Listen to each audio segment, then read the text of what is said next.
Naintindihan niyo po? Part tayo, part kayo ng mission. No? Part kayo bilang iglesia rito. Okay po? So, bago tayo magsimula, manalangin po muna tayo.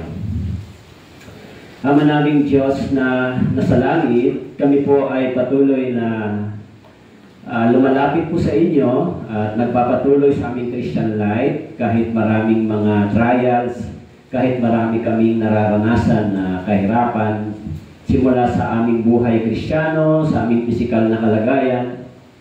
Salamat po sa lahat ng ito, Panginoon, sapagkat nakikita namin kung paano niyo po kami tinutulungan at sinusuportahan. Salamat din po sa ilalim ng iyong biyaya na nanatili po kami bilang iyong iglesia para ipangaral ang Ebanghelyo sa mandako niyo po dadalhin ang aming mga paa. Noong unang panahon, dinala kami ng aming mga paa sa mga sinful places. Subalit nang nakilala namin ng dakilang biyaya ng Diyos, dinadala niyo po kami sa lugar upang ipahayag ang Ebanghelyo. Kaya sa araw na ito, mag-aaral po kami at makikinig ng salita. Nakikiusap po kami sa inyo na buksan niyo po ang aming puso at isipan upang ang mga aral ng salita ng Diyos ay hindi lamang dumating sa aming tenga, pumasok ito sa aming mga puso at ito po ay maging buhay namin. Ang Ebanghelyong ito ay nagpapatakbo sa aming buhay Kristiyano.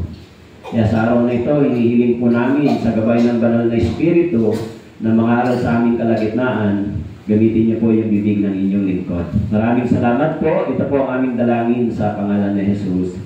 Amen. Okay po? So, kung may Bible po kayo, buksan po ninyo sa 1 Timothy. Okay? 1 Timothy chapter 1. Chapter 1 verse 12. Okay? So, itong talatang ito ay unang ibinahagi ni Pastor Johan Ri nung unang araw ng aming pastor's retreat. Gusto ko pong ibahagi sa inyo. Okay po? Okay, 1 Timothy chapter 1 verse 12. Yun lang po ang talatang iyon. Nakita niyo na po? Unang Timoteo, kabanatang 1, talata 12. Okay, nakita niyo na? Okay, pwede na natin basahin. Okay, basahin po natin yung verse 12, 3 to 1. Nagpapasalamat ako sa Kanya na nagpapalakas sa akin kay Kristo Jesus na Panginoon natin, sapagkat ako'y itinuring niyang tapat na ako'y inilagay niya sa paglilingkod sa Kanya. Ito po ang salita ng Diyos. Ito po. So, alam natin, yung 1 and 2 Timothy ay isinulat ni Pablo bilang aral kay Timoteo. Tama po? Pero dito po sa chapter 1, beginning verse 12, dito po ay ipinapakita ni Pablo yung kanyang personal testimony. Yung kanyang testimony bago siya nakatanggap ng kaligtasan o ng biyaya ng Diyos. Okay? Kaya binabanggit po dito sa verse 12, yung unang bungad ng sinabi ni Pablo ay pagpapasalamat sa Diyos. Tama po? Kaya yung topic natin ngayon ay ang tunay na pagpapasalamat sa Diyos. Okay? Siyempre, ang pagpapasalamat sa Diyos ay hindi sa pamamagitan lang ng salita. Tama po?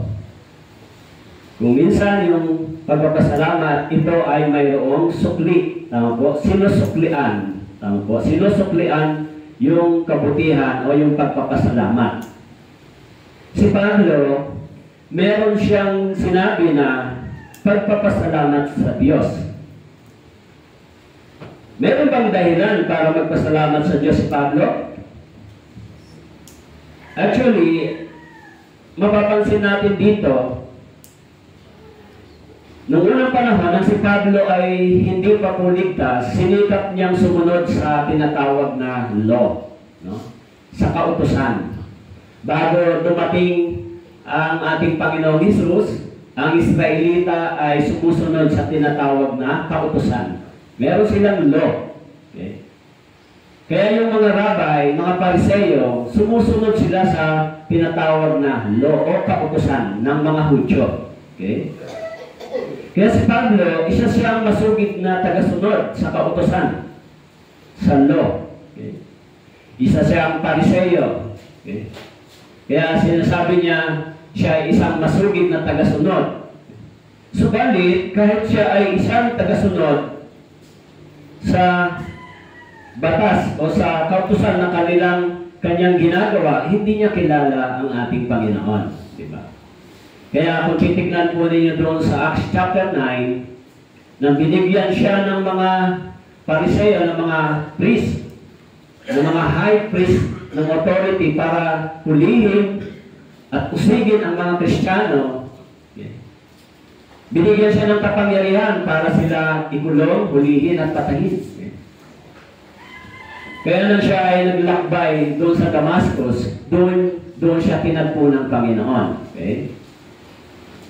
Kahit na noong unang panahon, iniisip ni Pablo na siya ay masugid na sumusunod sa kanyang paniniwala, sa kanyang pananampalataya, subalit hindi niya nakikilala kung sino si Kristo, kung sino ang ating Panginoon. Kaya dahil doon, sinabi niya dito sa verse 13, sabi niya, kahit na noong una, sino ba si Pablo? Ako'y isang lapastangan, manguusig, tama po, at mga alipusta. Iyan siya noong una, bago siya naligtas. Binanggit din sa Galatians chapter 1, verse 13, sinabi niya, sapagkat inyong narinig ang uri ng aking dating pamumuhay sa Judaismo, kung paanong marahas kong inusig ang iglesia ng Diyos at sinikap na wasakin ito. Okay. Ito si Pablo. Sabi niya, noong una, sino ba si Pablo? Sabi niya, isa siyang lapastangan, manguusig, mga lipusta. Pagdating sa Galatians chapter 1 verse 13, sabi niya, sapagkat inyong narinig ang uri ng aking dating pamumuhay sa Judaismo, kung paanong marahas kong inusig ang iglesia ng Diyos at sinikap na wasakin ito. Kaya kung titignan natin si Pablo bilang isang mangangaral, masugid na tagasunod sa kautusan, sinikap niyang wasakin yung iglesia, yung itinayo ng ating Panginoon, na inaakala niya na ito ay tama. Inusig niya yung mga Kristiyano na inaakala niya na ito ay pagsunod niya sa Diyos. Okay? Sa kanyang sariling paniniwala, siya ay naglilingkod sa Diyos. Bagamat sinabi niya, siya ay isang manguusig, lapastangan. Inalipusta niya yung iglesia. Ito yung dati niyang buhay bago niya natanggap yung biyaya ng Diyos. Kaya sinabi niya sa verse 12, sabi niya, nagpapasalamat ako sa Diyos. Nagpapasalamat ako sa Kanya, sa Diyos, na nagpapalakas sa akin kay Kristo Jesus na Panginoon natin. Sapagkat ako'y itinuring niyang tapat na ako'y inilagay sa paglilingkod.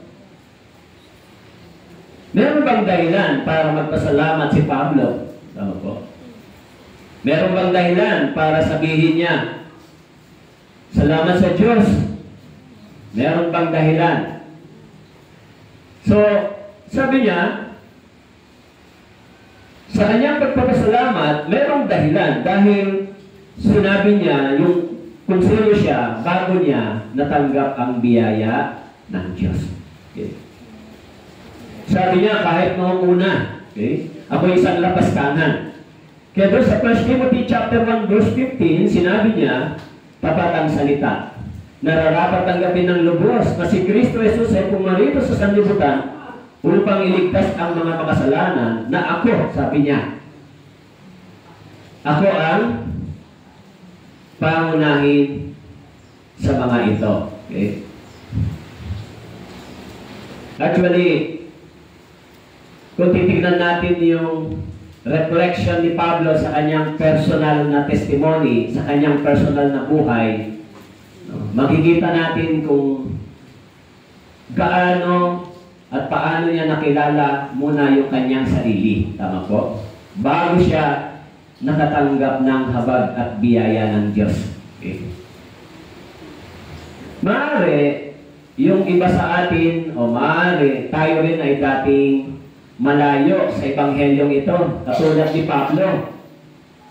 Maaari nung unang panahon, nag-iisip din tayo na tama yung ating paniniwala. Tama po?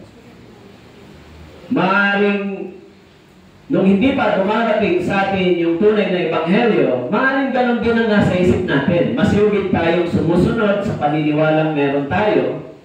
Masugid tayong naglilingkod doon sa paniniwala na ating kinagisnan. Katulad ni Pablo.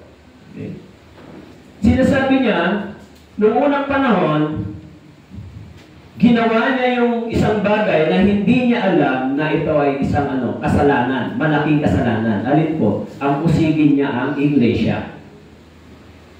Kaya sabi niya, ako'y manguusig, mga alipusta. At sinabi niya rito, narinig niyo ang uri ng aking dating pamumuhay. Yung uri, yung klase. Tama po? Meron tayong ganito. Tama po? Meron tayong klase ng uri at dating pamumuhay. Meron ba kayong ganito dati? Ha? Meron ba kayong ganon? May sigasig sa Diyos? Mayroong pagsasakripisyo sa Diyos kahit mali yung pananampalataya? Kaya sinasabi niya rito sa verse 13, kahit noong una, ako isang lapastangan, manguusig mga alipusta, pero sabi niya, gayon may, kinahabagan ako. Tama po? Sapagkat sa kamangmangan ay ginawa ko iyon sa kawalan ng pananampalataya. Sabi niya sa verse 13, kahit noong una, isa akong lapastangan, manguusig mga alipusta, gayon may kinahabagan ako. Alam niyo, mahirap maintindihan yung habag at pag-ibig at biyaya ng Diyos kung hindi ganito natin nakita yung ating sarili bago natin maunawaan yung ebanghelyo. Mahirap ma-appreciate yung salitang forgiveness, biyaya, pag-ibig ng Diyos kung hindi natin muna nakita kung ano ang kalagayan natin sa harapan ng Diyos bago tayo nakaunawa ng ebanghelyo. Tama po? Ganun ba niyo tinatanaw yung pananampalataya niyo? Actually, katulad ng tax collector, hindi ba? Yung tax collector, ano ang sinabi niya, Panginoon? Mahabag ka sa akin na isang miserable sinner. Tama po? Dapat, ganito muna natin titignan yung ating sarili, katulad ni Pablo. Ganito muna tayo titingin. Huwag muna tayo titingin kung ano ang ating ginawa, kung ano ang ating pagsasakripisyo. Titignan muna natin ano ang tinanggap ko mula sa Diyos at sino ako. Para masuklian natin ng tama yung biyaya na ating tinanggap. Kasi sabi ni Pablo, gayon man kinahabagan ako ng Diyos. Okay? Kaya sa verse 14, 1 Timothy chapter 1 verse 14, sabi niya, bagamat siya manguusig, mga alipusta, sabi niya, labis na sumagana sa akin ang biyaya ng ating Panginoon, na may pananampalataya at pag-ibig na nakay Kristo, Jesus. So, yung negative side, yung dating buhay ni Pablo, kung sino siya, bago niya naunawaan yung ebanghelyo. Okay? Kaya sabi niya, gayon may kinahabagan ako at labis na sumagana sa akin ang biyaya ng ating Panginoon. Labis. Ganito niyo ba naiisip yung inyong tinanggap? Sabi ni Pablo dito, gayon may kinahabagan ako ng Diyos sapagkat sa kamangmangan ay ginawa ko iyon sa kawalan ng pananampalataya, subalit labis na sumagana sa akin ang biyaya ng Diyos. Okay? sa 1 Timothy chapter 1 verse 14. Nababasa niyo? Labis na sumagana ang biyaya ng Diyos sa akin. Okay? Kaya, meron bang dapat ipagpasalamat si Pablo? Alam niyo, pag binabasa ko ito, binabalikan ko sa lalim ng salitang labis at kinahabagan ako. Parang hindi ito basta dumating lang. Mayroon itong pinanggalingan. Tama po? Kung nasabi ni Pablo na kinahabagan ako ng Diyos, labis na sumagana ang biyaya sa akin ng Diyos, hindi po ito sinabi ni Pablo nang wala siyang natanggap at naunawaan mula sa Ebanghelyong ito. Tama po?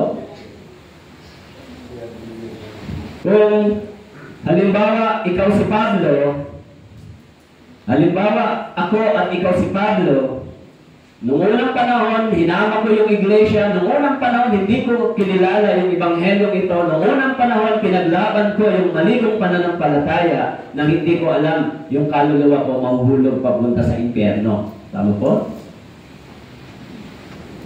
Subalit si Pablo, dumating ang panahon, binuksan ng Diyos yung kanyang isipan. Naunawaan niya na yung kanyang ipinaglalaban, na yung kanyang pananampalataya ay salungat sa Biblia, salungat sa aral ng ating Panginoong Hesus. Kaya sabi nga doon sa Aklat ng Manggagawa, kung ikaw ay sumasalungat sa iglesia, para kang sumisipa sa isang matulis na bagay. Ikaw ang natutusok, masasaktan. Kaya si Pablo, sa inaakala niya na tama yung kanyang ginagawa, yung mga Kristiyano noong unang panahon, isa sa mga witness kung paano pinatay si Stephen. Kilala niyo si Stephen? Siya yung unang martyr na Kristiyano sa Book of Acts na pinatay ng mga Hudyo. At witness Pablo, siya ang humawak ng damit ng mga taong bumato kay Stephen. Ibig sabihin, kaisa siya nung sa umusig at pumatay kay Esteban, kay Stephen. Na inaakala niya, yung kanyang paniniwala, yung kanyang pananampalataya ay tama. Matuwid. Pero, nung nabuksan ang kanyang isipan at puso sa biyaya at ebanghelyo ng ating Panginoon, sinabi niya, kahit noong una, ako isang lapastangan, manguusig mga alipusta, gayon may kinahabagan ako ng Diyos. Sapagkat sa kamangmangan ay ginawa ko iyon sa kawalan ng pananampalataya. Ganito ni Pablo, tinignan yung kanyang sarili. Okay? Kaya kung meron siyang dapat ipagpasalamat, dahil sinasabi niya rito, labis ang biyaya ng Diyos sumagana sa kanya. Okay? Kaya, paano ba sinusuklian ni Pablo yung biyaya na kanyang tinanggap mula sa Diyos? Paano ba kinilala at sinuklian ni Pablo yung tanggap niyang dakilang biyaya mula sa Diyos? Alam natin, yung uri ng buhay ni Pablo, pagkatapos ng kanyang kaligtasan, tinawag siyang yung una, ang pangalan niya ay Saul. Pagkatapos, tinawag siyang Pablo, the small.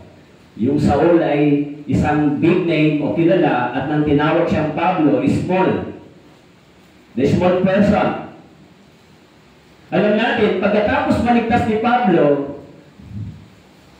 dumanas siya ng maraming persecution, kapigatian, nang siya ay sumunod sa Ebanghelyo na tinanggap niya mula sa ating Panginoon.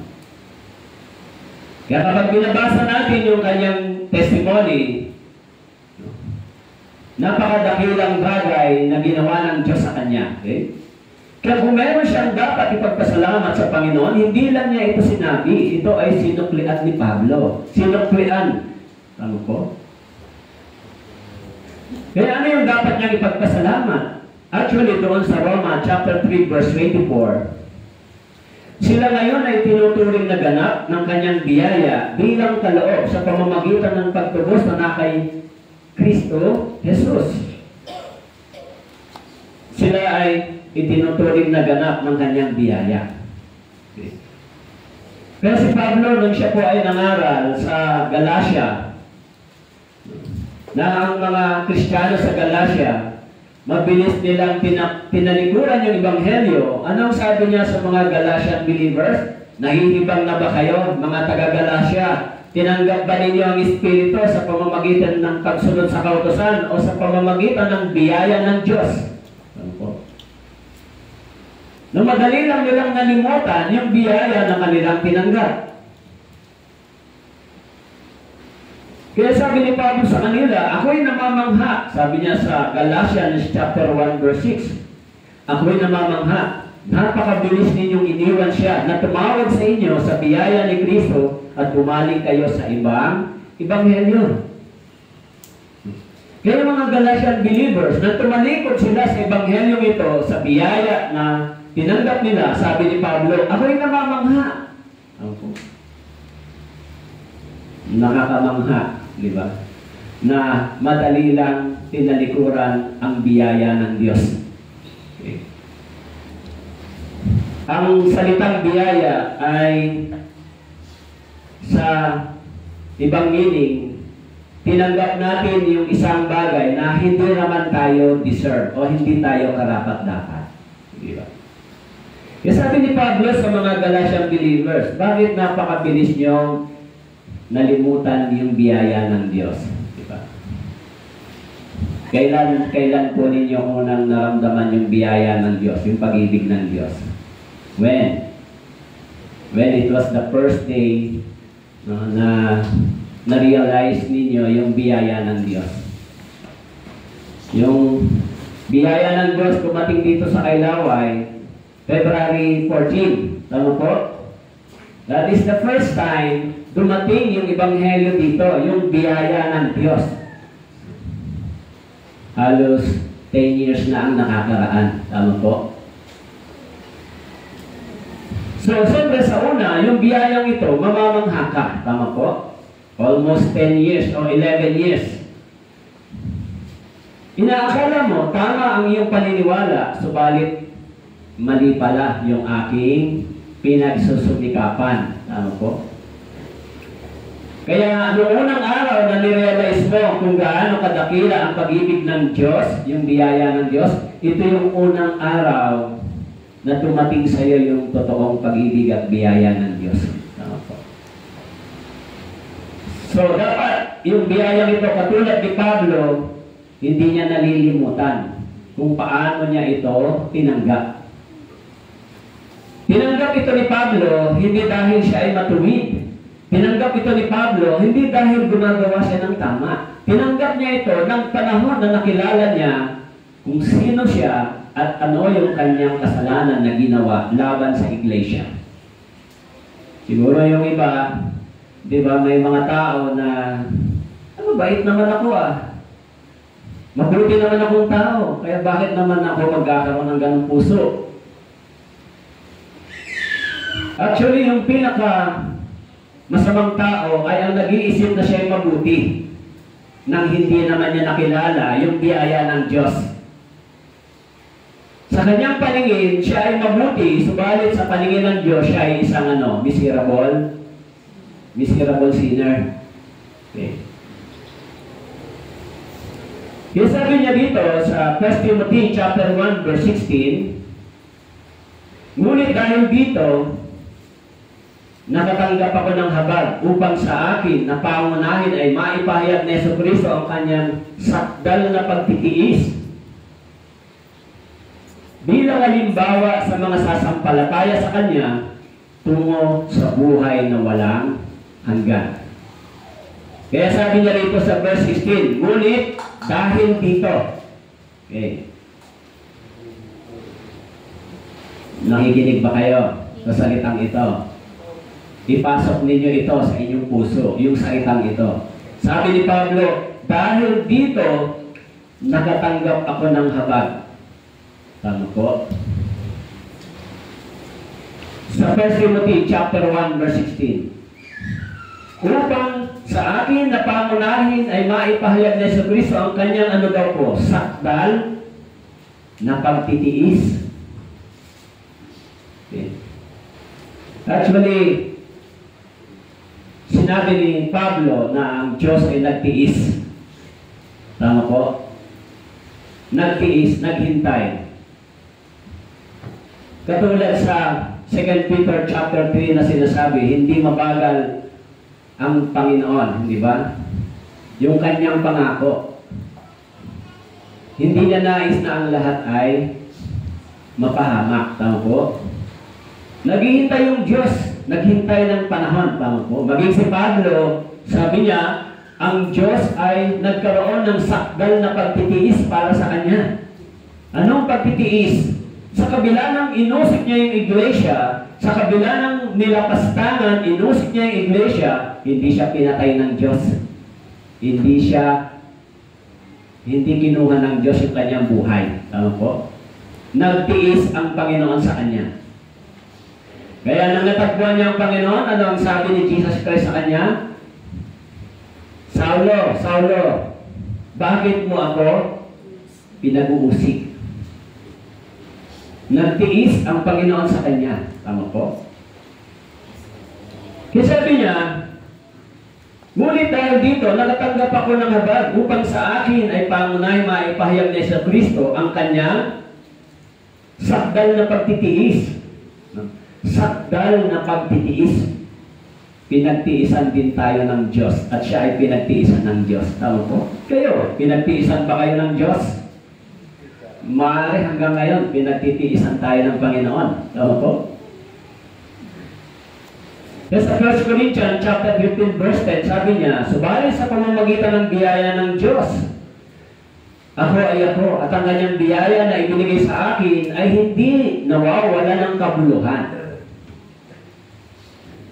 Kaya sinabi ni Pablo, paano niya sinuklian yung biyaya ng Diyos? Sabi niya, yung biyayang ibinigay sa akin ay hindi nawawala ng kabuluhan. Sa halip ako'y naglingkod, nagigit kay sa kanilang lahat. Bagaman hindi ako, kundi ang biyaya ng Diyos na nasa akin.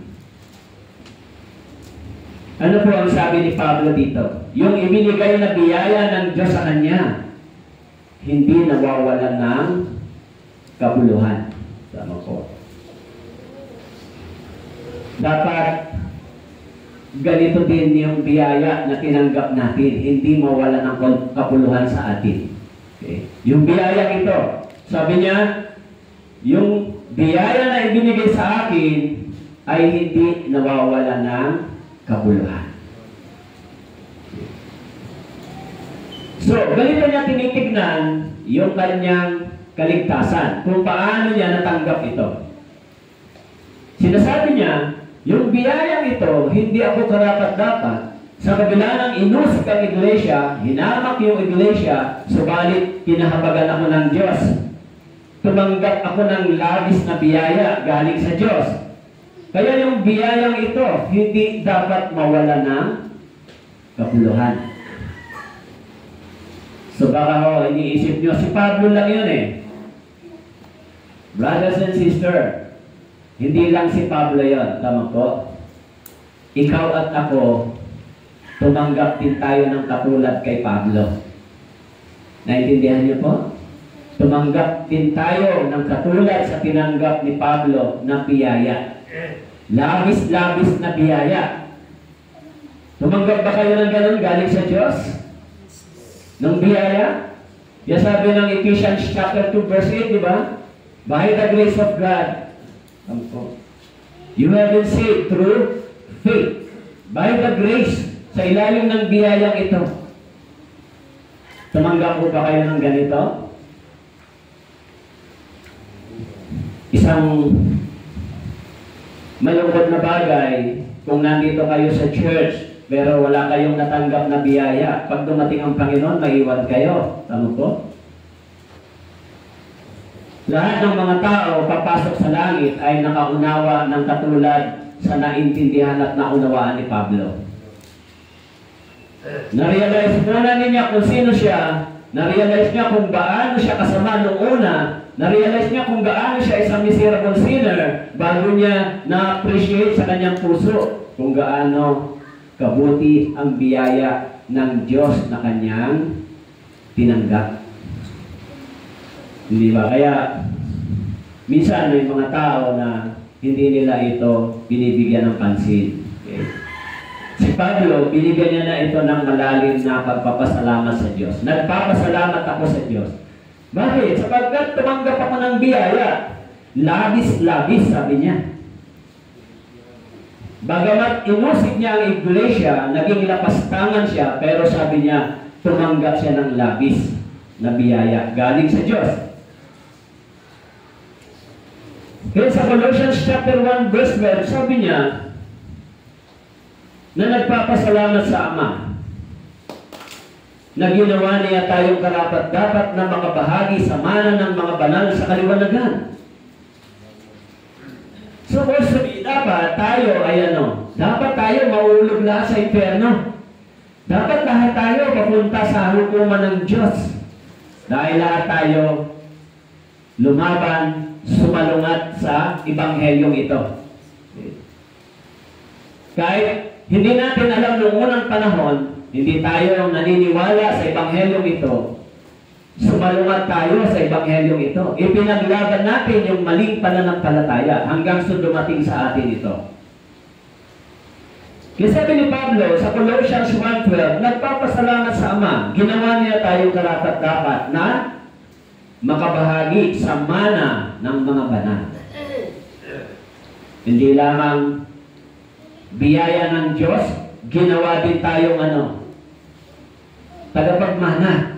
Sinabi rito, tayo'y ginawang karapat-dapat na makabahagi sa mana ng mga banal.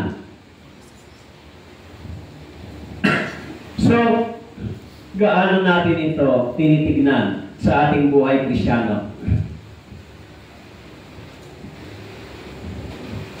Actually, mahirap maligtas ang isang tao.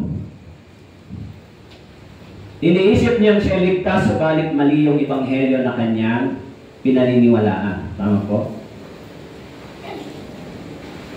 Pero si Pablo, mali yung kanyang pananampalataya, subalit meron siyang sigasig sa Diyos. Tama po? Meron siyang pagsisikap. Kahit mali yung kanyang paniniwala. Kaya nung natanggap niya yung biyaya, meron siyang malalim na pagpapasalamat sa Diyos. Sabi niya, ginawa niya ito nung una sa ilalim, sa kabila ng kanyang kamangmangan. Okay? Mangmang, wala siyang alam na mali yung kanyang ginagawa, na mali yung kanyang paniniwala. Actually, yung mga tao na nasa maling paniniwala at pananampalataya, wala silang care kung saan pupunta yung kanilang kaluluwa. Ang mahalaga sa kanila, yung kanilang paniniwala. Mas mahalaga sa kanila yung kanilang paniniwala at tradisyon kaysa magiging kalalagayan ng kanilang kaluluwa. Tama po? Ganon sila mag-isip. Kaya si Pablo, nung siya ay nakaunawa, nagpapasalamat siya sa Diyos. Okay? Yung sabi niya sa Colossians chapter 3 verse 17, ano mang inyong ginagawa, sa salita o sa gawa, gawin ninyong lahat sa pangalan ng Panginoong Hesus na nagpapasalamat kayo sa Diyos, sa Ama at sa pamamagitan niya. Sabi ni Pablo sa Colossians 3:17, ano man ang inyong ginagawa, sa salita o sa gawa, gawin ninyong lahat sa pangalan ng Panginoong Hesus na bunga ito ng iyong pagpapasalamat. Nagpapasalamat kayo sa Diyos. Tama po. Kaya yung pagpapasalamat ni Pablo ay hindi lang niya sinasabi, naglingkod siya. Tama po. Meron siyang sukli. Sinuklian niya yung biyayang tinanggap niya galing sa Diyos. Kaya sinabi niya, nagpapasalamat ako sa Diyos. Kaya sa awit chapter 79 verse 13, sabi po, kung gayon, kaming iyong bayan, ang mga tupa sa iyong pastulan ay magpapasalamat sa iyo magpakailanman. Sa lahat ng saling lahi, ang papuri sa iyo ay aming isasalaysay. Kung gayon, kaming iyong bayan, ang mga tupa sa iyong pastulan, sino po ito? Ang mga tupa sa pastulan ng Diyos. Noong unang panahon, ito po yung Israel. Subalit ngayon, ito po ay ang church, yung iglesia. Okay? Yung church ay mga tupa.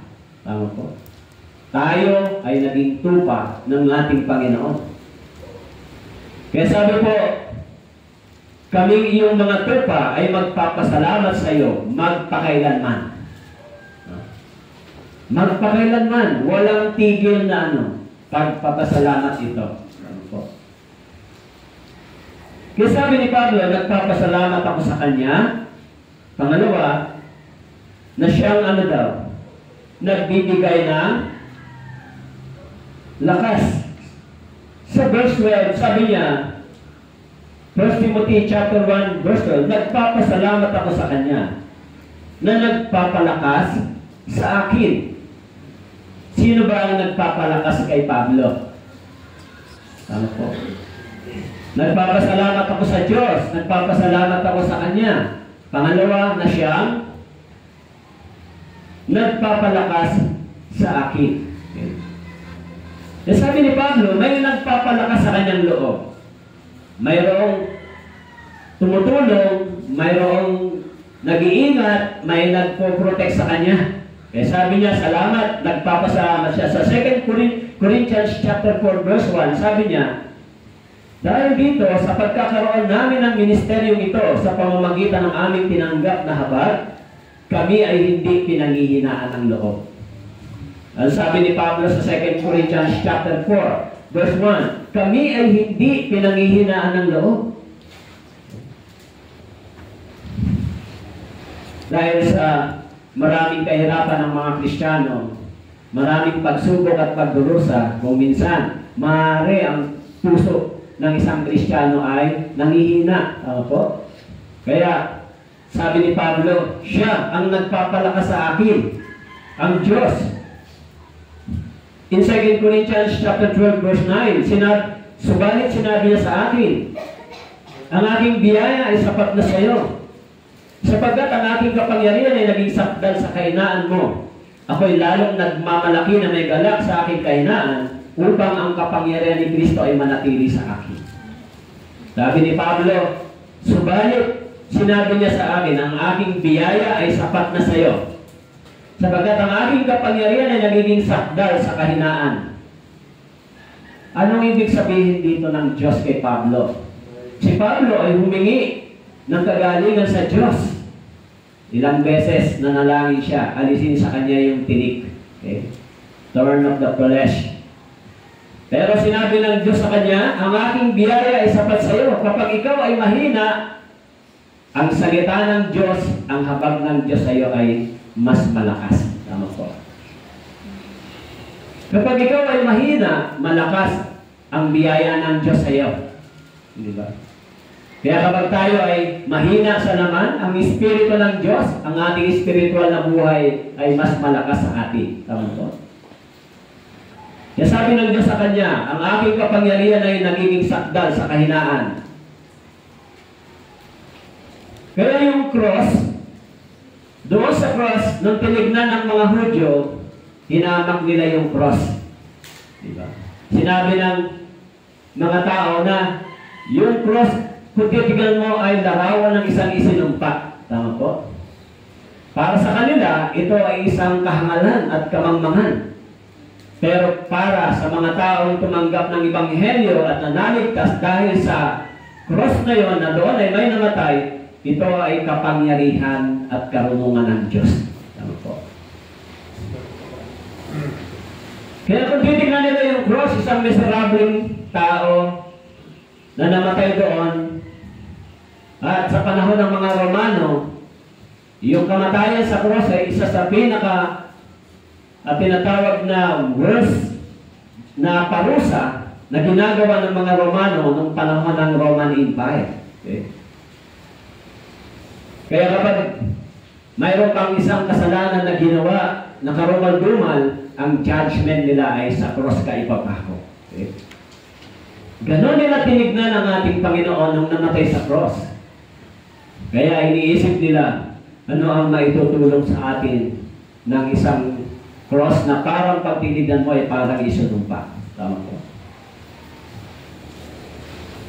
Kaya yung kahinaan natin bilang mga mahihinang Kristiyano Sa panahon ng ating kahinaan, ang Diyos ay nagiging mas malakas kaysa sa atin.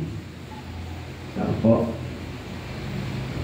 Kaya doon po sa 2 Corinthians chapter 12 verse 10, sinabi po, kaya alang-alang kay Kristo, ako'y nasiyahan sa mga kahinaan, paglait, kahirapan, pag-uusig, mga sakuna. Sapagkat ako'y mahina, ako nga'y malakas. Sabi niya sa verse 10, alang-alang kay Kristo, hindi alang-alang sa akin, hindi alang-alang kanino man, alang-alang kay Kristo. Nasisiyahan sa mga kahinaan.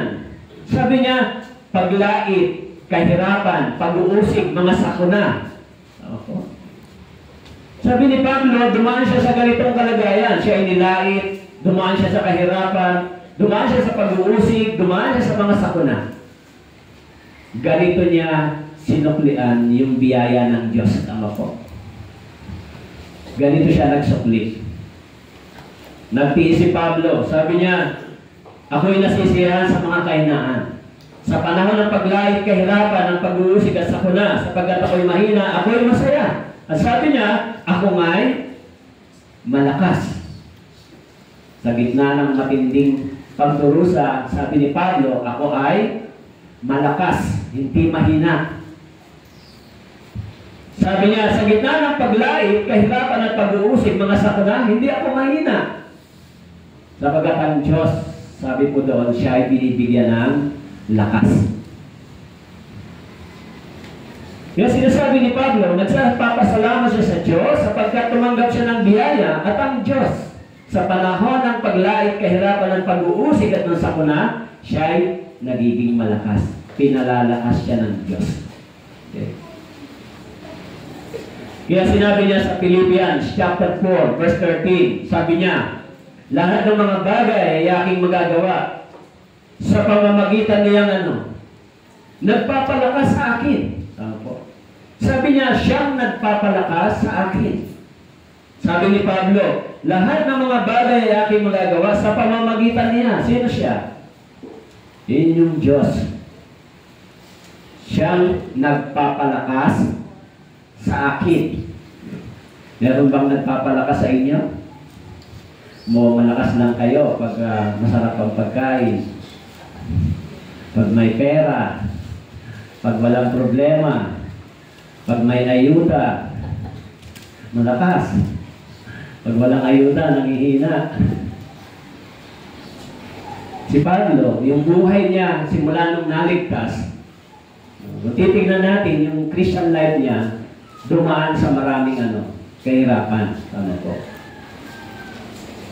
Sinabi ng mga disciples, di ba, na kailangan nating dumaan sa maraming pagdurusa bago tayo pumasok sa kaharian ng langit. Biblical po yun. Biblical. Kapag tayo ay nagdurusa dahil sa ebanghelyong ito, yun po ang ibig sabihin, nandun tayo sa katotohanan. Bakit po? Sapagkat yun ang sinabi ng Biblia. Ang mga Kristiyano na naglalakad sa makipot na daan, naglalakad sa makitid na daanan, sumusunod sa lakad ng ating Panginoon, dumaraan sa kahirapan, pag-uusig at pagdurusa, sila yung binabanggit ng Biblia na papunta saan? Papasok sa kaharian ng langit. Ano po? Paano naman yung mga tao na walang ganong dinadaanan? Ang iniisip nila, bakit ako magdurusa para dyan? Bakit ako kailangan magsakripisyo para dyan?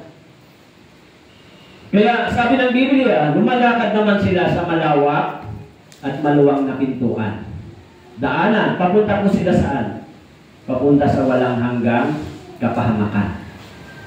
Kaya yung lakad ng mga Kristiyano, kakaiba sa lakad ng mga hindi Kristiyano. Kaya sabi ni Pedro, ang mga Kristiyano, patuloy silang ilalakad sa pabuti ng pabuti ng pabuti. Pero ang mga taong hindi, pasama ng pasama. Kaya sabi ni Pablo, sa kahinaan, paglait, kahirapan, pag-uusig, mga sakuna, sapagkat ako'y mahina, ako may malakas. Ano ba ang nagpapahina sa atin? Ano ang dahilan ng ating panlalamig sa Panginoon? Yung first love natin ay si Jesus Christ. Tama po? This is our first love. Bakit po? Sabi ng 1 John chapter 4 verse 19, siya ang unang umibig sa atin. Una tayong inibig ng Diyos bago tayo umibig sa Diyos. Tama po? Kaya sinabi sa Romans chapter 5 verse 8, ipinakita ng Diyos yung kanyang pag-ibig sa atin, samantalang nung tayo makasalanan pa, si Kristo namatay para sa atin. Siya ang unang umibig sa atin. Tama po? Siya ang unang nagtiis para sa atin. Siya ang unang nagdusa para sa atin bago tayo sumunod sa ating Panginoon. Kaya sinabi ni Jesus, ang sino mang hindi magbasa ng kanyang cross ay hindi pwedeng sumunod sa kanya. Tama po? Ang sino mang hindi handang tumalikod, iwan ang kanyang asawa, anak, kayamanan ay hindi pwedeng makasunod kay Jesus Christ. Pag hindi ka napuot sa mga bagay na ito, hindi ka pwedeng sumunod kay Kristo. Tama po? Kapuputan ko ba yung pamilya ko? Hindi po yun ang ibig sabihin ni Jesus Christ. Kung mas minamahal mo yung mga bagay na ito, yung mga tao ito kaysa kay Kristo, sa paningin ng Diyos, hindi ito tama. Tama po? Dapat uunahin mong mahalin ng Diyos bago yung kasunod. Kaya sabi po ni Pablo, lahat ng mga bagay ay aking magagawa sa pamamagitan niyang nagpapalakas sa akin. Ito na yung verse kung kayo ay mayroong kahirapan sa pagsunod. Di ba? Mahirap ba ang sumunod? Magagawa mo yan dahil palalakasin ka ng Diyos. Tama po? Sabi ni Pablo, lahat ng bagay ay nagagawa ko dahil sa pagpapalakas at nagpapalakas sa akin. Tama po? Nagpapalakas sa akin. Nagagawa ko yung bagay na yon. Kung tayo ay may willing sa ating puso, willingness sa ating puso, kung tayo ay handa lumakad at sumunod, kahit na ano yung cost, sabi rito, tayo ay palalakasin ng Diyos para magawa natin ito. Kaya sabi niya, nagagawa ko yung bagay na yon dahil may nagpapalakas sa akin.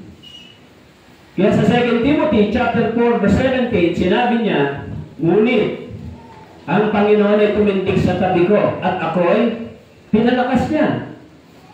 Upang sa pamamagitan ko ay ganap na maipahayag ang mensahe, upang mapakinggan ito ng lahat ng mga hintil. Kaya ako'y iniligtas sa bibig ng leon. Tingnan natin yung sinabi ni Pablo dito. Sabi niya, ang Panginoon ay tumindig sa tabi ko at ako'y pinalakas niya. Okay? Yung Panginoon tumindig sa tabi ni Pablo at sabi dito siya'y pinalakas. Tama po? Parang gaano ba katiyak si Pablo na ang Panginoon ay tumindig sa kanyang harapan? Tama po?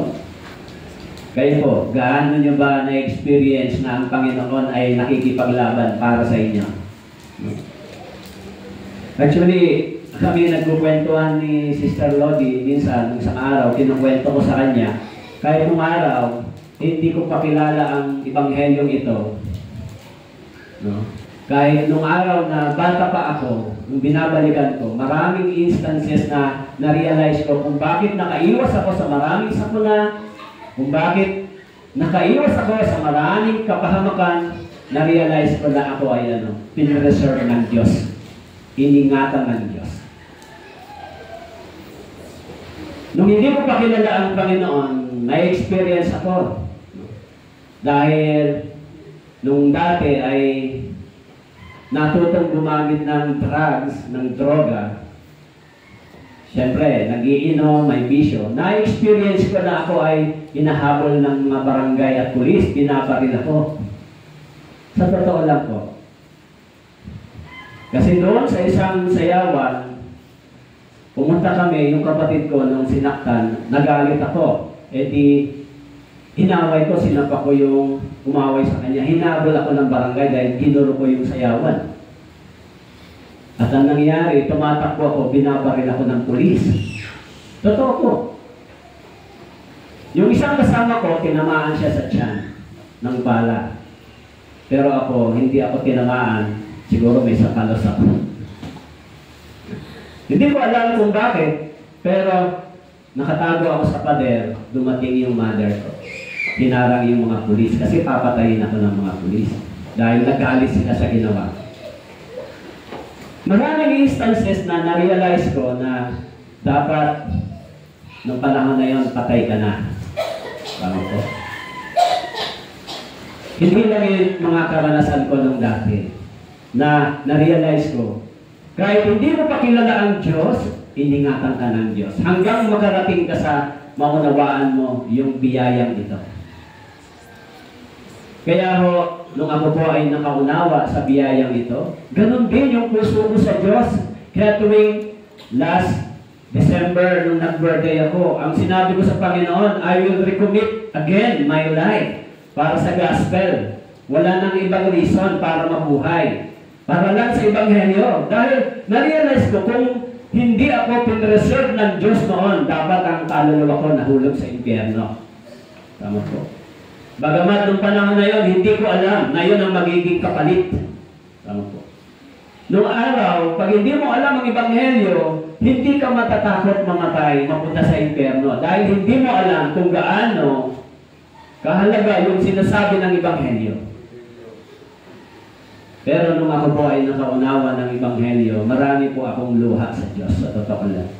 Marami ring pagdurusa, pagsasakripisyo, pag-uusig, pero mas pinili ko manatili. Bakit po? Dahil naisip ko, pansamantala lang yung buhay na ganito, hindi magtatagal. Kaya hindi mo ba, madali ba magpastor? Mahirap magpastor, sa totoo lang po. Kapag hindi ka tinawag ng Panginoon para maging manggagawa ng Diyos, pastor, hindi mo kakayanin yung mga pressures pag hindi ka tinawag ng Panginoon. Katulad ni Pablo, sa panahon ng pagdulo sa kahinaan, kung walang nagpapalakas sa yung Diyos, tatakas ka na lang, ayaw ko na dyan, mahirap. Pero sabi ni Pablo, nagpapasalamat ako sa Diyos, napagkat ang Diyos tumayo sa tabi ko, pinalakas niya ako upang yung mensaheng ito makarating sa kanila. Ano po? Upang maipahayag ang mensahe, mapakinggan ito ng lahat ng mga hintil, sabi niya. Ano po? Minsan, ganyan yung kalagayan po natin sa gitna ng pagpapahayag ng Ebanghelyo. Lalo na sa gitna ng pamilya, sa gitna ng mga close friends, sa community, pag sinishare mo yung Ebanghelyong ito, maaari mapupuot sila sa inyo. Tama po?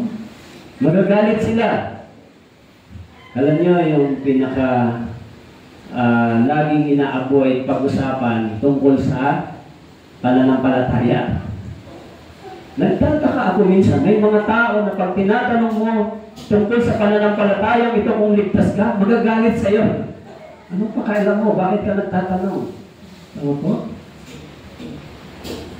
Kaya, si Pablo, bago niya na-deliver yung Ebanghelyo, sabi niya rito, dumaan siya sa paglaig, kahirapan, pag-uusig, sakuna. Pero sabi niya, ang Diyos tumayo sa tabi niya.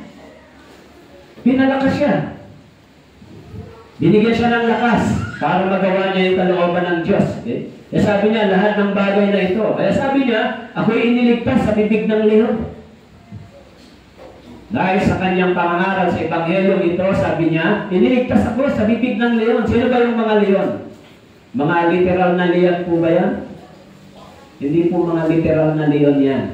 Yan yung mga tao na walang paniniwala sa Diyos. Na sila yung mga taong handang sumila sa iyo. Kaya sabi niya, iniligtas ako ng Panginoon sa bibig ng leon. Sa pamamagitan ng mga salitang natatalas. Tama po. Masasakit. Tama po. Bibig ng leon. Kaya sabi niya, lahat ng bagay na ito, ang Diyos ay tumayo. Tumayo para siya palakasin. Sa Ephesians chapter 3 verse 16, sinabi din po niya, upang sa inyo ipagkaloob niya, ayon sa kayamanan ng kanyang kaluluwatian, na kayo'y palakasin ang kapangyarihan sa pamamagitan ng kanyang espiritu sa pagkataong loob. Sabi ni Pablo, upang ipagkaloob niya ayon sa kayamanan ng kanyang kaluwalhatian, na kayo'y palakasin ng kapangyarihan. Palakasin. Sa pamamagitan ng kanyang espiritu sa pagkataong loob. Ephesians chapter 3 verse 16. Sabi niya, palakasin sa pamamagitan ng kanyang espiritu sa pagkataong loob. Kailangan meron tayong ganito. Tama po. May pusong malakas, lumalakas galing sa Diyos. Tama po. Kaya kung ang puso natin minsan ay nangihina dahil sa maraming kahirapan at pagdurusa, sabi po dito, dapat kumuha tayo ng lakas sa Diyos. Si Pablo, sabi niya, pinalakas ako ng Panginoon. Sa pamamagitan ng lakas na ipinagkakaloob niya, nagagawa ko yung gawain na ipinagkaloob niya para sa akin. Okay? Kaya sa Ephesians chapter 6 verse 10, sabi niya, sa kahuli-hulihan, magpatuloy kayong magpakalakas sa Panginoon at sa kapangyarihan ng kanyang lakas. Magpatuloy kayong magpakalakas sa Panginoon. Huwag kayong susurrender. Huwag niyong isusuko yung Christian life, yung sinimulan ninyong tama, yung sinimulan nating prinsipyo na maka-Diyos, huwag nating isusuko. Huwag nating ihihinto. Tama po. Bakit po? Kapag sabi dito, kung tayo ay daraan sa kahirapan, palalakasin tayo ng Diyos. Kaya dapat kung ano ang sinimulan natin sa pananampalataya, simula nang natanggap natin yung biyaya ng Diyos, hindi natin ito dapat ihinto. Sa panahon na tayo ay nangihina, dumaraan sa kahirapan at pagdurusa, humingi tayo ng lakas sa Diyos. Kahit na meron tayong pananampalataya, kung minsan yung pananampalataya natin ay inuuga, tama po, sinishake. Hindi natin alam kung gaano pa katinding trials ang dadaanan natin hanggang dumating ang Panginoon, hanggang kunin tayo. Hindi natin alam kung ano pa ang mangyayari bukas. Habang nabubuhay tayo, hindi natin tiyak kung gaano pang pagdurusa o kahirapan ang ating titiisin hanggang dumating ang ating Panginoon. Kaya dapat yung biyaya na tinanggap natin, simula nung nasave tayo, naligtas tayo, simula nung naunawaan natin ito, dapat natin ang ito. Katulad ni Pablo, iniingatan. Patuloy yung biyayang ito kanyang sinusuklian. Hindi kayo dapat huminto. Hindi kayo dapat humintong gumawa para sa Panginoon sapagkat ito yung pagsukli natin sa biyaya na tinanggap natin sa Diyos. Kung napapagod tayo, dapat tayong lumapit sa Diyos. Actually, hindi lang naman kayo, maging yung mga ministers, pwedeng makaramdam ng pagkapagod. Si Elijah, nung napagod, hindi ba? Nung siya ay napagod, tumakas siya sa Panginoon. Kaya sinabi ng Diyos sa kanya, Elijah, bakit ka narito? Binigyan siya ng Diyos ng pagkain sa pamamagitan ng uwak. Pinagpahinga siya ng Diyos. At yung pagkain na ibinigay sa kanya, na masarap na tinapay, hindi kinain ng uwak. At alam nyo, ang uwak ang isa sa mga ibon na matakaw. Hindi niya ginalaw yung pagkain. Kaya sa panahon ng kanyang kahirapan, binibigyan siya ng Diyos ng lakas. Si Pablo, sa panahon ng kanyang pagdurusa, binigyan siya ng lakas. Okay? Kaya sabi sa Colossians chapter 1 verse 11, sabi po, naway palakasin kayo sa buong kapangyarihan. Colossians chapter 1 verse 11, ayon sa kalakasan ng kanyang kaluluwatian para sa lahat ng katatagan at pagtsatsaga na may ganap. Sabi ni Pablo, naway palakasin kayo sa buong kapangyarihan. Ayon sa kalakasan ng kanyang kaluwalhatian, palakasin kayo. Huwag kayong manghina. Huwag kayong susurrender. Huwag kayong titigil ng gawain ng paglilingkod sa Diyos. Huwag kayong ihinto. Kasi sabi ng Biblia, maaari si Pablo, may dahilan siya dapat huminto dahil sa kanyang pagdurusa. Tama po? Pero hindi siya huminto. Sabi niya, pinalakas siya ng Diyos. Tumayo ang Diyos sa tabi niya. Diba?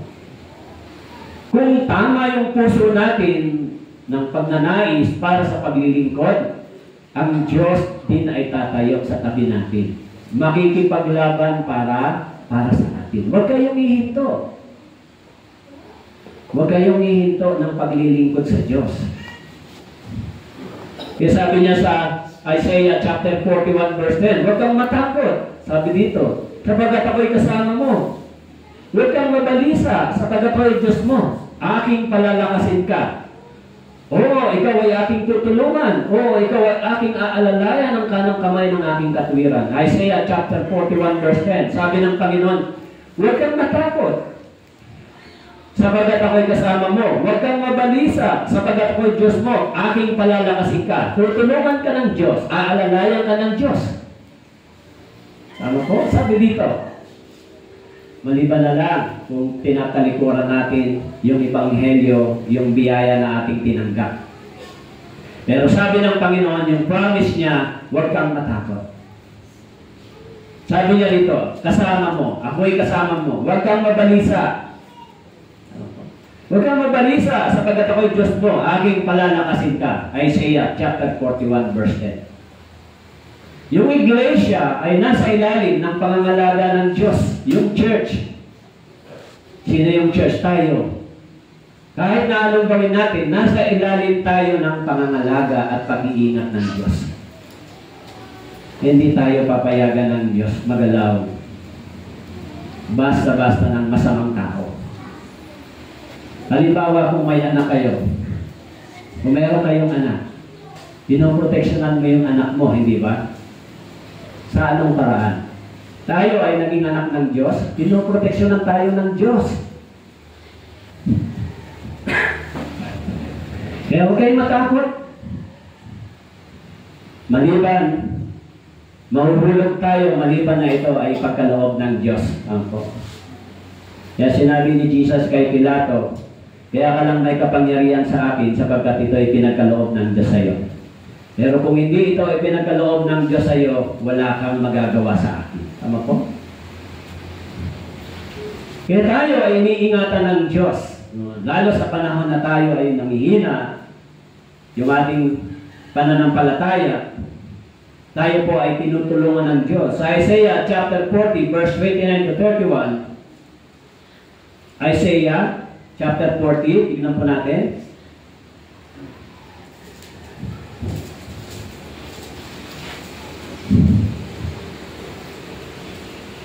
So, beginning verse 30 hanggang 31.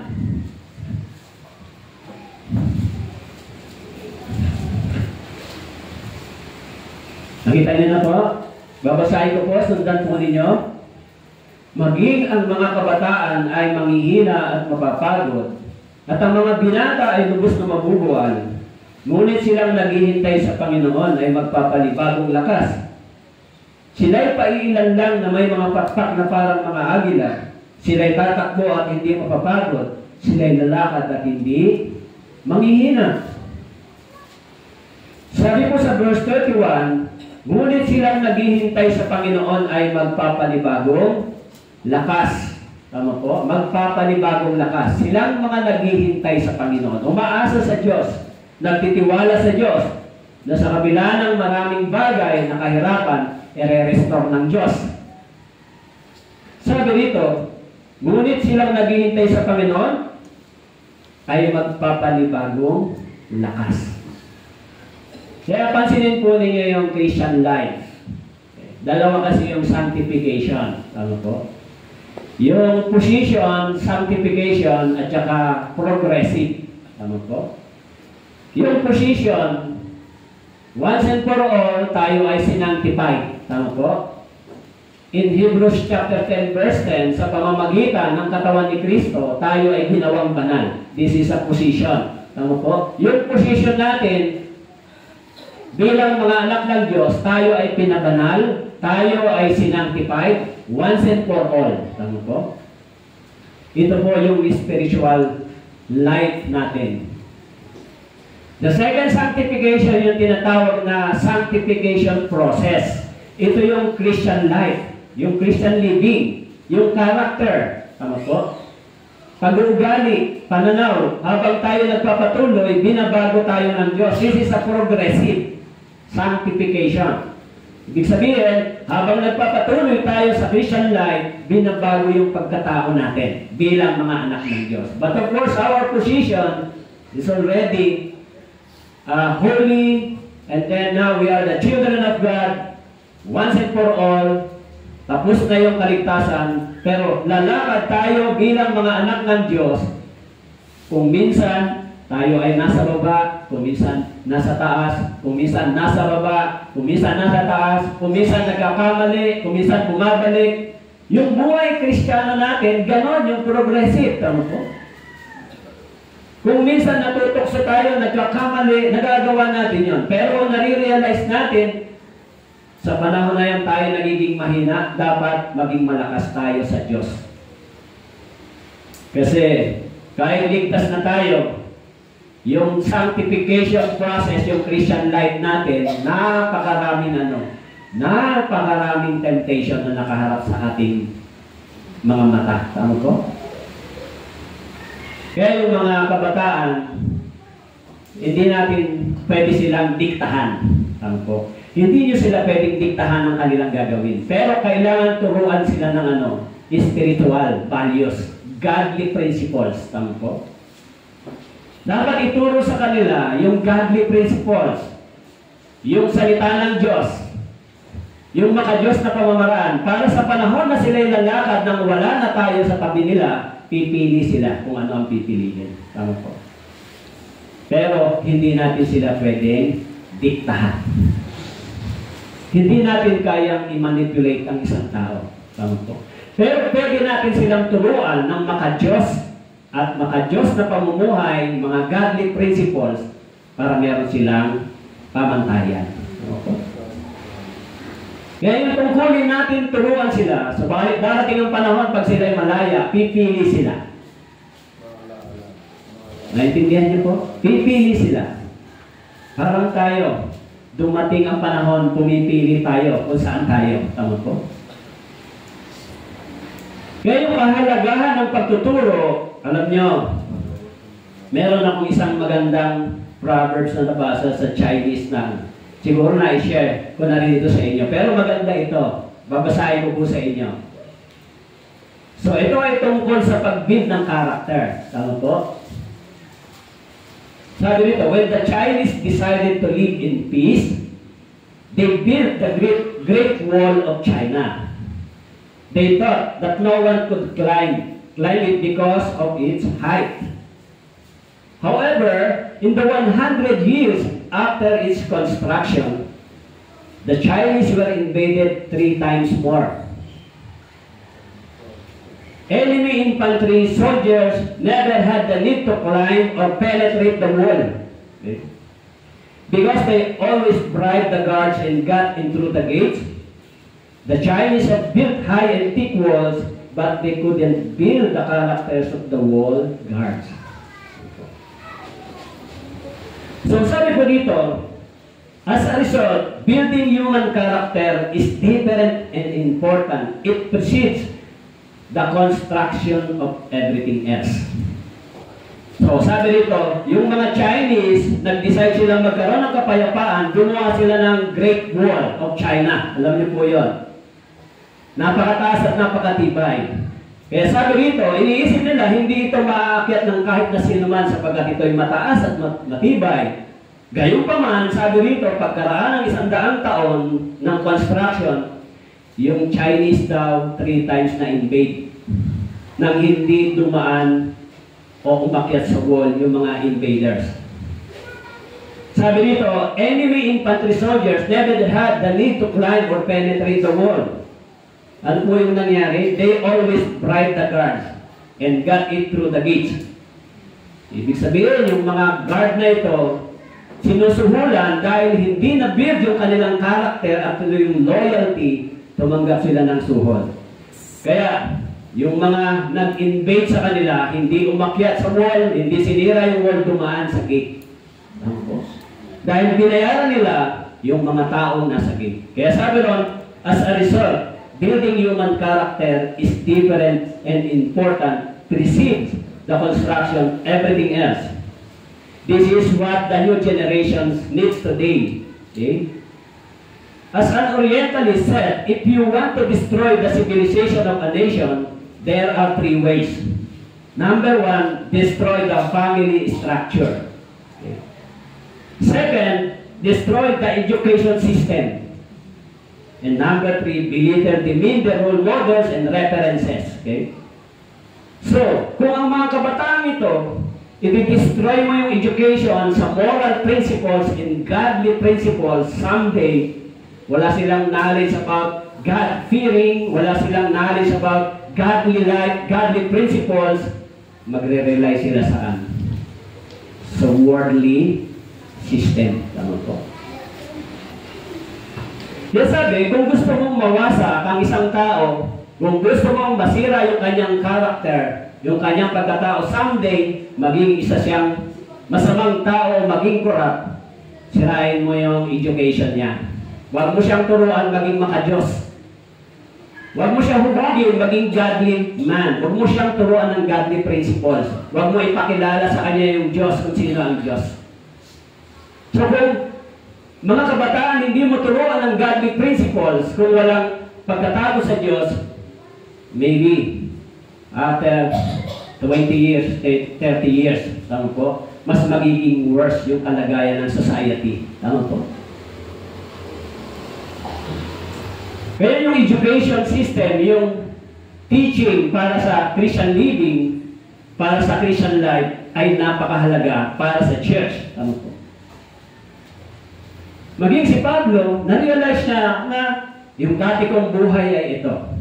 Lumakad ako bilang isang masamang tao, bagamat iniisip ko na ito ay tama. Subalit nang dumating yung ebanghelyo sa kanya, si Pablo ay naging isang mabuting Kristiyano.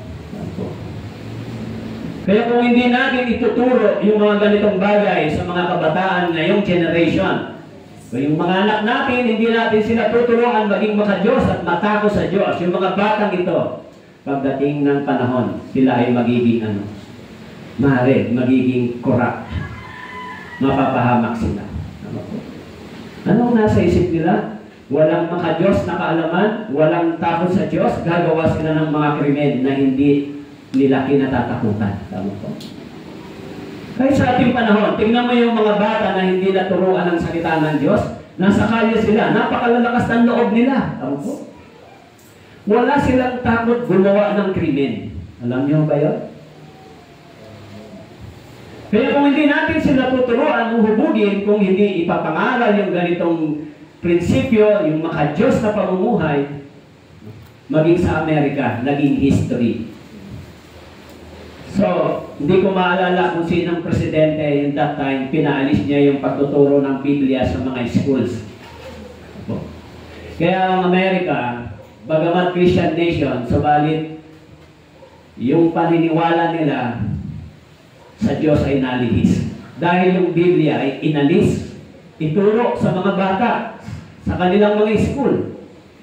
Siyempre, ang pagtuturo at paghubog sa mga tao, nagsisimula sa bata, nagsisimula sa children. Tama po? Hindi nagsisimula sa malaki, nagsisimula, turuan sila habang bata pa, para paglaki nila, may Diyos silang nakikilala. Walang iniwan sa paghubog sa kanilang intelektual na kaalaman. Sa umpisa, walang laman yung kanilang utak na mga kaalaman tungkol sa mga mathematics, science, English. Pero habang tumatagal sa school, natututo sila nito. Ganon din naman yung salita ng Diyos.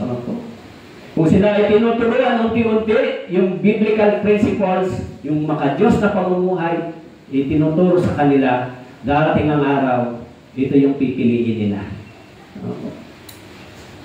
So, kaya si Pablo, pangatlo, sinabi sa kanya ng Diyos, sinabi niya sa kanyang sarili, ang Diyos ay itinuring siyang tapat. Kaya sabi niya doon sa 1 Timothy chapter 1 verse 12, sabi niya, nagpapasalamat ako sa Kanya na nagpapalakas sa akin kay Kristo Jesus na Panginoon natin, sapagkat ako'y itinuring niyang tapat. Sino ang nagturing kay Pablo bilang isang tapat? Sabi rito, God counted Paul as a faithful believer. Okay? He followed to God's word and to the ministry faithfully until to finish his life. Sabi ko nito, nagpapasalamat ako sa Kanya, sa Diyos. Bakit po? Sapagkat itinuring niya. Sino po siya? Ang Diyos. Itinuring niya akong ano? Tapat. So, mga brothers and sisters, sana masukat natin yung sarili natin. Tapat ba ako sa Panginoon? Si Pablo, sinabi niya yon, maaari dahil sa nakita natin kung paano siya nagdusa, naging matapat sa pananampalataya ito. Naglingkod sa Diyos. Kaya sabi niya, nagpapasalamat ako sa Diyos. Sapagkat, sabi niya rito, na nagpapalakas sa akin kay Kristo Jesus na Panginoon din, sapagkat ako'y itinuring niyang tapat. Itinuring niya. Sino po siya? Ang Diyos. E sabi niya rito, siya itinuring ng Diyos bilang tapat. Kaya sabi mo doon sa 2 Timothy chapter 4 verse 7, nakipaglaban ako ng mabuting pakikipaglaban, natapos ko ng aking takbuhin, iningatan ko ang pananampalataya. Tayo po ba? Nagiging tapat po ba tayo sa Panginoon? Tapat po ba tayo sa Panginoon? Parang mahirap magsabi. Oo. Hindi ba?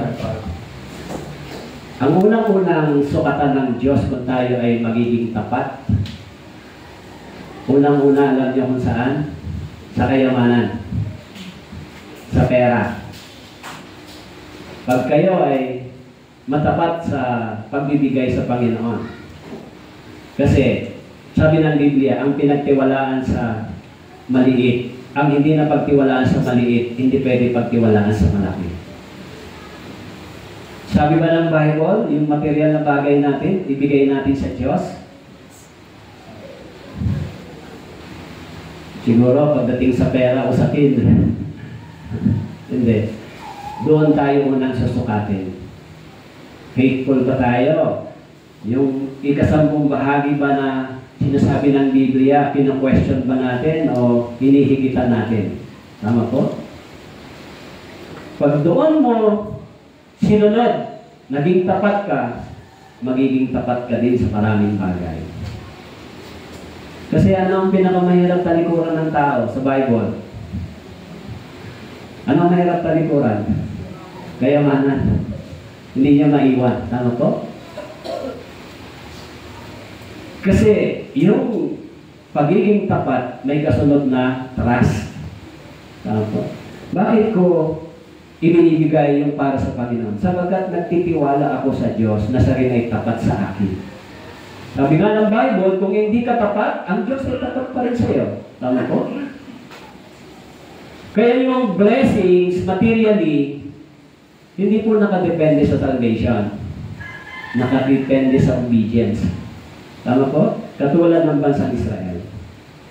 Kung kayo ay susunod, pagpapalain ko kayo. Tama po?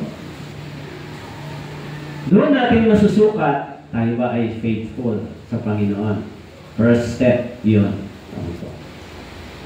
Madali lang sumunod kahit walang pera. Pero pag may pera na, ang hirap na sumunod. Ang dami na gustong gawin. Tama po? Ng tao, di ba? Pag naghihirap, walang trabaho, nasa church, Panginoon, bigyan mo akong trabaho. Pero may mga tao na pag may trabaho na, meron na silang gano'n. Hindi na sila makasunod sa Diyos. Nahirapan na sila. Kasi kailangan natin pumili, dapat ba hindi ako magtrabaho? Hindi. Pero kailangan mong ibigay ang para sa Diyos. Tama po. Hindi pwedeng hindi. Kasi yung lakas, nagagaling sa Diyos. Yung kalusugan, nagagaling sa Diyos. Yung biyaya, nagagaling sa Diyos. Kakainin nyo ba pati yung buto? Pag kinain nyo pati buto, wala nang itatanim. Wala nang tutubo sa susunod. Tama po? Kaya sabi ni Pablo, itinuring siyang tapat ng Diyos. Lahat ng bagay na meron si Pablo na dapat para sa kanya, ginibak niya, itinuring niya useless yung lahat ng bagay. Maliban doon sa suffering na tinanggap niya. Pero si Pablo ba, nung umakyat sa langit, may corona? May crown ba siya? Binigyan ba siya ng Diyos ng corona? Bibigyan ba siya? Yes. Yung iginibak niyang mga bagay sa sanlibutang ito, sa kabilang buhay niya matatanggap. Kaya kung tayo ay nagiging tapat sa Panginoon, sabi ni Pablo, nagpapasalamat ako sa Diyos sapagkat itinuturing niya akong tapat. Sa church na ito, kung tayo ay faithful, kung faithful kayo sa offering nyo, at saka yung tithes and offering nyo, saan pupunta yan? Kung nagiging faithful kayo sa pagkakaloob, saan pupunta? Hindi lang yan pupunta sa gawain, babalik din yan sa pulsa ninyo. Tama po? Babalik din yan ng Diyos sa inyo. Alam nyo, ang pinakamalaki nating ginagastosan kung ano? Evangelism. Tama po? Evangelism. Pinakamalaking gastos natin yon sa church. Bakit po? Because soul is costly. Tama po? Yung kaluluwa. Costly and priceless. Hindi ka pwedeng mag-evangelize nang hindi ka gagastos. Hindi ka pwedeng mag-sacrifice nang wala kang ibinibigay. At yun ang lahat ng iyan ay para sa Panginoon, para magawa yung gawain ng Diyos. Tama po? Kaya si Pablo, bagamat siya ay isang Hudyo, bagamat siya ay isang rabay, bagamat siya ay isang matalinong tao, subalit nang na-born again siya, nung na-realize niya yung biyaya ng Diyos, nalimutan niya yung kanyang sarili kung sino siya. Tama po? Kaya sabi niya, itinuring siyang tapat ng Diyos. Okay? Kaya sabi doon sa 1 Timothy chapter 6 verse 12, makipaglaban ka sa mabuting pakikipaglaban ng pananampalataya. Panghawakan mo ang buhay na walang hanggan na dito'y tinawag ka. Ipahayag mo ang mabuting pagpapahayag sa rami ng maraming saksi. Makipaglaban ka sa mabuting pakikipaglaban. Si Pablo, sinabi niya kay Timothy, makipaglaban ka sa mabuting pakikipaglaban. Kaya yung pananampalataya natin ay hindi lang po siya pananampalataya. Meron siyang pagsunod. Hindi ba? Kaya itong mga estudyante, di ba? Marunong na ba kayo magkaloob? Marunong ba kayo mag-share ng inyong baon? O ang baon nyo ay laging ubos lang sa inyo. Yeah. Dapat marunong na kayo mag-tithes, mag-offering, di ba? O binigyan kayo ng magulang nyo 100 pesos, yung 10 pesos, simulan nyo ng i-invest. Tama po? Kasi hindi tayo pwedeng mapagtiwalaan sa malaki hanggat hindi tayo natututong pagtiwalaan sa maliit. Kung sa maliit na bagay, hindi tayo natututo, mas mahirap matuto sa malaki. Ako po? Kasi yung mas malaki, mas maraming magulong utak mo, ang dami mong gustong gawin, bibilin, di ba? Dami kong pera, anong bibilin ko, hindi mo maisip magbigay. Pero habang maliit pa, 100, bigay ni mama o ni papa, yung 10 pesos, ipunin para bigay sa church. Nagsisimula ka ng mag-invest. Tama po. Pero kung puro ka lang gastos, pagdating ng araw, paano? Hindi ka marunong magbalik sa Diyos. Hindi mo matututunan yan pag malaki ng kita mo. Tama po. Trainings yun. Trainings, di ba? Kaya sabi dito sa 1 Peter chapter 5 verse 12, sabi po, sa pamamagitan ni Silvano na itinuturing kong tapat nating kapatid. Okay? Si Silvano, isang tapat na kapatid, sabi ni Pablo.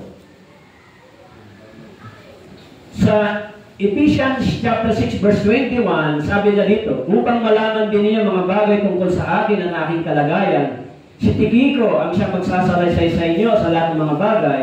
Siya na aking minamahal na kapatid, tapat na lingkod sa Panginoon.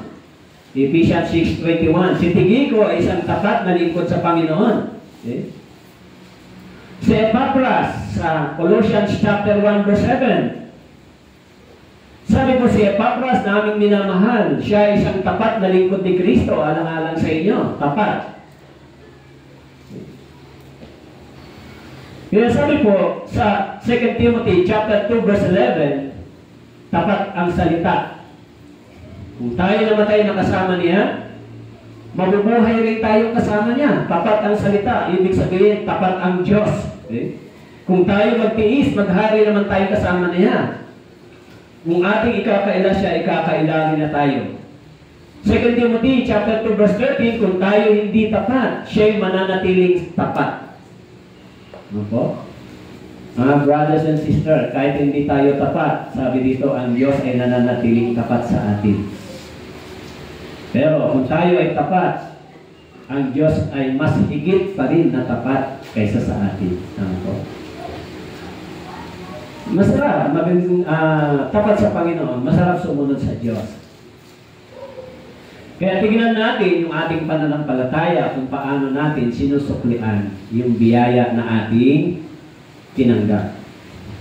Kaya sabi po dito ni Pablo, kung tayo hindi tapat, siya'y nananatiling tapat sa atin. Meron pa ba kayong pagdududa sa Diyos? Yung sa salvation, hindi kayo nagdududa. Ligtas talaga ako. Pero yung pagsunod, yung pagbibigay ng mga bagay na meron tayo, meron ba kayong doubt? Teka muna, hindi pwede. Baka ako mawawalan. Alam niyo, ang church na ito, hindi laging nangangaral tungkol sa pera. Hindi ba? Hindi laging nagsasabi, magbigay kayo, magbigay. Hindi po ito lagi na. Yung church natin, hindi lagi nangangaral tungkol sa pera. Lagi nangangaral tungkol sa Christian living. Tama po? Kasi yung Christian living ay kasunod naman nun yung obedience. Tama po? Kaya mapapansin nyo, bihira lang natin maririnig yung tungkol sa pera, pagbibigay. Hindi tayo masyadong lagi nag-aaral nun. Pero alam nyo, yung isang preacher na narinig ko, talagang pinersonal niya yung mga member niya, tinuturo niya. Sinabi niya talaga yung pangalan, ikaw, may trabaho na, di ka nagbibigay sa church. Nasaan na yung kinikita mo? Alam mo, sinabihan sila ng pastor, totoo po yun, sa YouTube pinapanood ko, sinabihan sila, mga tips kayo, mga magnanakaw kayo sa Panginoon. Ganun katindi yung sinasabi niya. Siyempre masakit yun, hindi ba? Mga member naman niya yung sinasabihan niya. Ilan, 4 katao yung tinuro niya. Siyempre, sabi ko, parang masyadong masakit na salita yun. Tama po? Kaya nung sinasabihan sila, tingnan niyo yung ginawa sa taas, sector. Yung ginastos natin dyan. Tapos kaya di kayo marunong magbigay dito sa church. Saan niyo tinatala yung kinikita niyo? Ganun magsalita. Kung tutusin, kung medyo mahinahin ang puso mo, baka siliyo ka na bumalik dito. Personal talaga silang tinuro. Pero dito sa church, di natin ginagawa yun. Tama po? Lagi pong malugang na pag walang dalang bigas. Lagi lang tayong pinaaalalahanan na maging tapat tayo at kusa natin itong gagawin nang hindi tayo napupwersa. Tama po? Kasi yung pagsunod sa kalooban ng Diyos, yung paggawa ng malaya sa ating puso, magbibigay ng galak. Tama po? Kung nanggagaling ito sa ating puso na may pag-ibig sa Diyos at malaya natin itong ginagawa, mga brothers and sisters, mag-i-enjoy kayo sa ginagawa nyo. Pero kung ito ay dahil lang sa utos at ito ay batas, ay hindi kayo mag-i-enjoy sa batas. Tatalian po kayo nun. Tama po? Kaya yung Biblia, nagtuturo sa atin kung ano ang pipiliin mo, kung ano ang gagawin mo. Now, your choice, it's yours. Tama po? Nasabi ng Bible, pumili ka, anong gusto mo? Pagpapala? It is your choice. Tama po? Pero, bakit po sinasabi, kailangan ituro? Maging tapat ka man o hindi, kailangan pa rin ituro at sabihin. Tama po? Pero, hindi kailangan pwersahin. Kung ito ay alam natin na tama at blessing, dapat ang puso natin malayang sumusunod, nagmumove. No? Kaya yun po yung sinasabi ni Pablo, kung tayo hindi tapat, siya'y mananatiling tapat. Magtiwala kayo sa Diyos. Huwag kayong sa pera, anumang bagay meron tayo, magtiwala po kayo. Kasi, tignan po ninyo yung mga Korean minister, mga Korean missionary. Gaano kalaking pera ang ini-invest nila para sa Ebanghelyo? Million. Tama po? Nakikita niyo ba yan? So, kung titignan mo, bakit nila ginagawa yun? Pagdating sa material na bagay, para sa Ebanghelyo, gagastos talaga sila para sa kaligtasan ng kaluluwa. Tama po. So, kung titignan natin, yung motivation, yung ganong desire, strong desire, sa palagay ko, hindi dahil sa gusto lang nilang gawin. May pinanggagalingan nyo. Tama po? Tayo rin, kung naligtas tayo, dapat meron din tayong ganong desire.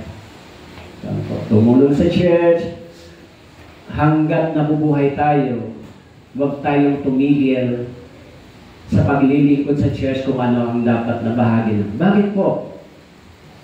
Lahat ng ito, lahat ng ginagawa natin, hindi ho para sa pakinabang ng tao. Tama po? Hindi para makinabang ng tao. Lahat ng ginagawa natin sa church, ito po yung mandato ng Diyos. Yung ginagawa natin, ginagawa ko, ito yung mandato ng Diyos. Tama po? Hello, nandyan po kayo? Dinala ba kayo ng Diyos sa iglesia niya? Sa church niya? Dinala ba kayo? Kung dinala kayo ng Diyos sa church, sa iglesia, na siya mismo ang nagtayo, mayroon po yun purpose. Tama po? Siyempre, ngayon, hindi nyo pa naiintindihan. Hanggat hindi kayo sumusunod, hanggat hindi kayo nagsasacrifice. Pero pag sumunod kayo, maunawaan nyo ba't ako nandito. Tama po? Kaya si Pablo, sabi niya, kung tayo hindi tapat, siya ay mananatiling tapat. Kaya sabi niya, nagpapasalamat ako, nagpapalakas sa akin, sapagkat itinuring niya akong tapat. Itinuring niya akong tapat. Okay? Kaya sabi po doon sa Timothy, at Titus chapter 3 verse 8, tapat ang salita. Okay? Nais kong igit mo ang mga bagay nito upang ang mga nananampalataya sa Diyos ay maging maingat na ilaan ang kanilang sarili sa mabubuting gawa. Ang mga bagay nito ay para mabubuti at kapakipakinabang sa mga tao. In Titus chapter 3 verse 8, tapat ang salita. Okay. Sabi niya, nais kong igit mo ang bagay na ito upang ang nananampalataya sa Diyos ay maging maingat na ilaan ang kanilang sarili sa mabubuting gawa. So ito yung sinabi ni Pablo kay Titus. Sabi niya, dapat yung mga taong ito, ilaan yung kanilang sarili sa mabubuting gawa. Okay? Panguli, sinabi ni Pablo, ako ay nagpapasalamat sa Diyos na nagpapalakas sa akin kay Kristo Jesus na Panginoon natin, sapagkat ako'y tinuring niyang tapat na ako'y inilagay saan? Sa paglilingkod. Tama po? The last part, sabi niya, ako'y inilagay ng Diyos saan? Sa paglilingkod. Tama po? Sa paglilingkod. Si Pablo, simula nang tinawag siya, siya ay inilagay ng Diyos sa paglilingkod. Kaya tayo ay dapat tayong maglingkod sa Diyos. Hindi ba sa Philippians chapter 4 verse 3, binanggit doon, nakikiusap din naman ako sa iyo, tapat na katuwang napasanin, na yung tulungan ng babae ito, sapagkat sila'y nagpagal na kasama ko sa Ebanghelyo. Nagpagal. Sabi dito, nagpagal, naglingkod. Kung hindi kayo magpapagal, hindi kayo pupunta sa mga lugar, kung hindi kayo makakapunta, manalangin kayo para sa Ebanghelyo. Kung hindi kayo makakarating, makakasama, mag-pray kayo para sa evangelism, sa church, sa mga ministers, sa mga brothers and sisters. Panalangin niyo yung gawain. At kung meron kayo pang ibang magagawa, magkaloob kayo para yung pangangailangan ng church. Meron tayong gagastusin. Tama po? Yung church natin, kasama kayo. Ito yung magagawa ninyo kung hindi kayo makakasama sa mission, sa field. Ito yung gawin ninyo. At least bahagi kayo ng paglilingkod na ito. Dahil hindi lahat pwedeng sumama. Tama po? Yan sabi ni Pablo, yung mga babaeng ito, nagpagal sa Ebanghelyo. Okay? Kaya dapat nating isipin na ano ang aking isusukli sa Panginoon. Okay? Kaya dapat nating gawin, gantihan ang Ebanghelyong ito. Tama po? So, kaya yung verse, di ba sinasabi, ano ang aking isusukli sa Panginoon? Okay? Mga brothers and sisters, si Pablo, sinabi niya, nagpapasalamat ako sa Diyos. Sapagkat bagamat ako noon ay lapastangan, inusik ko ang iglesia, subalit labis ang biyaya ng Diyos sa akin. Maaari sa inyo rin, hindi ba? Maaari noon, hindi nyo alam, pupunta kayo sa impyerno noon. Pero nung na-realize ninyo, naunawaan ninyo yung Ebanghelyo, pinahinto kayo ng Diyos. Mag-U-turn, bumalik. Tama po. Pero sa ating pagtawag, pagkaunawa sa Ebanghelyo, dapat natin itong suklian. Nandiyan po kayo? Dapat nating suklian ito. Ano ang ating isusukli? Hindi pwede yung church life lang. Meron tayo dapat isusukli. Maglilingkod pa rin. Kahit na maputi na yung buhok nyo, mahina na kayo, may magagawa pa kayo sa Diyos. Mag-pray kayo para sa iglesia, tumulong kayo, manalangin kayo, may magagawa. Hanggang sa kunin tayo ng Panginoon, may magagawa kayo sa Panginoon. Meron kayong magagawa. Kahit hindi kayo nakakasama sa mga mission field, pero may magagawa kayo. Huwag tayong huminto sa paglilingkod. Bakit po? Kasi para hindi niyo pagsisihan pagdating ng Panginoon. Ang mga tao na hindi ligtas, nagsasakripisyo. Alam niyo ba, yung binabayad mo seminar na yan? Hindi ko alam kung gaano sila ka-sure. Kagabi, tinalakay ko yung sin and judgment. Hindi ba? At kahit na ganun yung kalagayan nila, pero masigasig sila sa gawain nito. Tama po. Sana tayo rin. Yung ating church, yung Kailaway Church, yung Manila Mission Branch ay nangangailangan ng suporta ng mga tunay na ligtas. Yung mga totoong ligtas. Tama po. Ang Diyos hindi po pwedeng gumamit ng hindi ligtas. Tama po. Gagamitin ng Diyos yung kamay ng mga ligtas, yung lakas ng mga ligtas, yung pinaghirapan ng mga ligtas, gagamitin ng Diyos. Kasi meron pong blood yan, hindi ba? Naalala ko yung sinabi ni Pastor Johan Lee, yung mga pera na ginagamit sa church, this money, sabi niya, ay may blood. Tama po. This is life. Kasi yung paglalaan ng pagtatrabaho ay buhay. Tama po. Kaya ang nagtatrabaho para mabuhay. Tama po? Yet this is life. So dapat magamit sa buhay din. Sa mga hindi paligtas na kaluluwa. So sana maging faithful tayo. No? Hindi lang sa pagsunod, maging sa material na bagay para tayo maging kagamit-gamit sa Panginoon. Tayo po'y manalangin. Panginoon, salamat po sa mga aral na ipinakita dito ni Pablo kung gaano napakadakila ng biyaya na tinanggap niya. Kami rin po tumanggap ng biyaya ito. Kaya turuan mo kami maging tapat, mapagpasalamat at nagsusukli sa biyayang ito upang kami po ay datnan po ninyo na nagpapatuloy na nanatili na naglilingkod sa inyo. Salamat po Panginoon. Ito po aming dalangin sa pangalan ni Jesus. Amen.